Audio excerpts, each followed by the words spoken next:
Why is it that Brits can spend 3 hours stuck in a train delay, silently suffering, but won't tell their best mates they're sad? Welcome to Britain, the land of tea, queues, and emotions stored tighter than a jar of brownstone pickle. Hey everyone, welcome back to my channel. If you're British, you'll probably respond to this video by saying, "Yeah, I'm fine, thanks." And if you're not British, you're about to find out why that's code for "My soul is collapsing." But please don't make it awkward.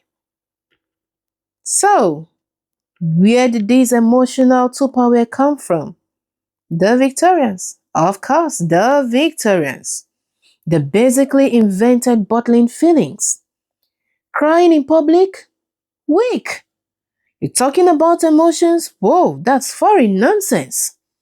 Instead, you slap on a mustache that was not in any way the cause of your problem.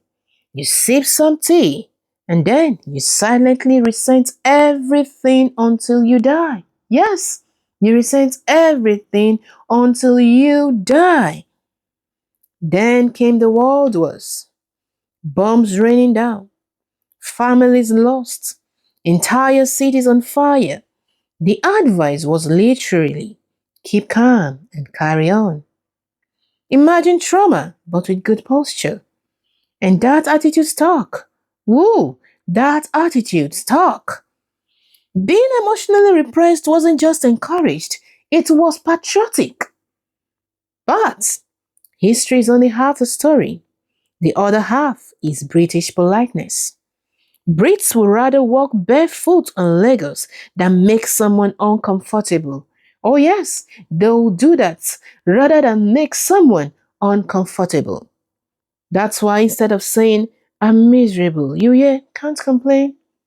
Which really means I could complain for 6 hours, but I won't, because that would be rude. Complaining was termed being rude. And confrontation, whoa, forget it. If a Brit order is wrong at a restaurant, they'll say, "Oh, that's perfect, thank you."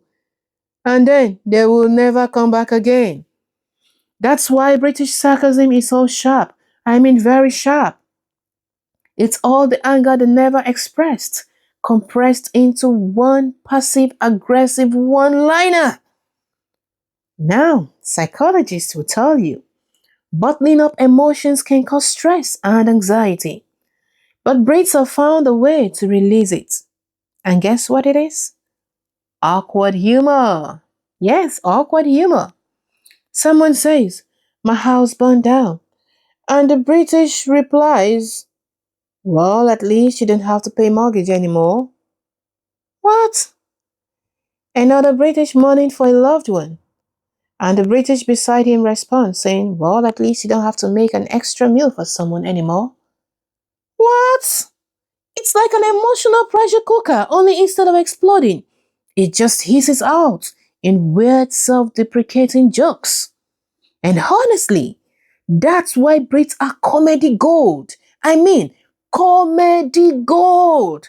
Pain plus repression equal world-class humor. Pain plus repression equal world-class humor. But here's the twist. Things are changing. Therapy is on the rise. People actually talk about mental health now. And Gen Z Brits are saying, well, things like, "I felt sad today." Victorian ghosts are even absolutely horrified. So, the stereotype of the emotionally constipated Brits might not last forever. But for now, if someone from the UK says, "I'm alright," just know for sure that it probably translates to, "I'm hanging by a thread, but I don't want to cause a fuse."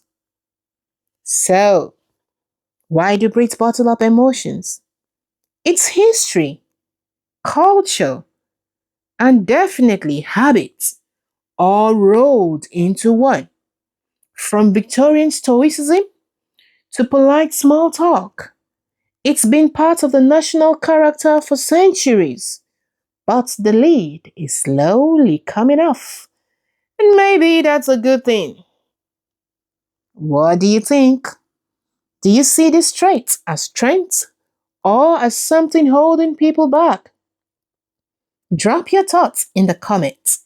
And don't forget to like, subscribe, and share this with a friend who is emotionally repressed. And definitely answers I'm fine when they are clearly not. You know who you are. See you in my next one. Cheers.